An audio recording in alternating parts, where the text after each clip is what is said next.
حضرت عائشہ صدیقہ رضی اللہ تعالیٰ عنہ فرماتی ہیں میرے پاس ایک عورت آئی تو میں نے اسے اس کے ساتھ 2 بیٹیاں تھی اس کی، میرے پاس 3 کھجوریں تھی، میں نے اس بی بی کو دے دی، 2 بیٹیاں تھی۔ اس عورت نے کیا کیا، میں دیکھ رہی تھی، ماں تھی نا اور بیٹیوں کی ماں تھی، اس نے پہلے ایک ایک کھجور دونوں بیٹیوں کے منہ میں ڈالی اور پھر جو کھجور اس کے پاس بچ گئی میرا خیال تھا یہ کھائے گی،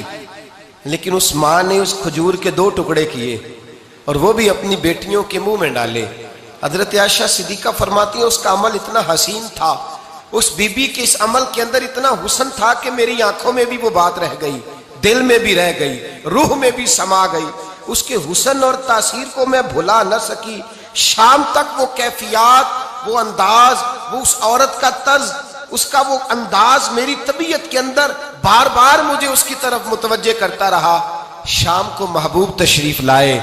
نبی کریم صلی اللہ علیہ وسلم شام کو جب تشریف لائے تو حبیب پاک علیہ السلام کو میں نے بتلایا، میں نے کہا حضور بی بی آئی تھی،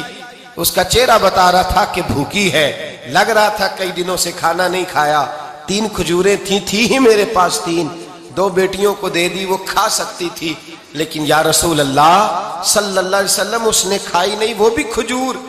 2 ٹکڑے کر کے بیٹیوں میں بانٹ دی ہے۔ حضرت عائشہ کہتی ہے دیر تک حضور میری بات کو سنتے رہے، دیر تک میری طرف دیکھتے رہے، اس تصور کو،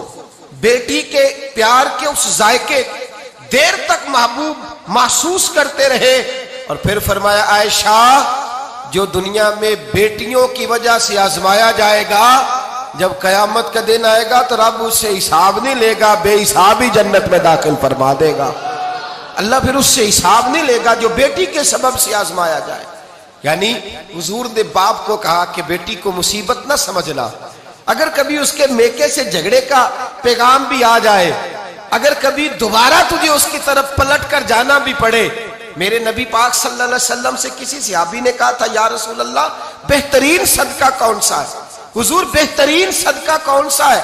وہ میرا مال جو اللہ کے راستے میں خیرات کروں تو رب مجھے زیادہ اجر عطا کرے، وہ کون سا ہے؟ تو میرے نبی پاک نے فرمایا اگر تیری بیٹی واپس لوٹ آئی طلاق کی وجہ سے یا بیوہ ہو کر واپس آ گئی اور تجھے اس لوٹنے والی بیٹی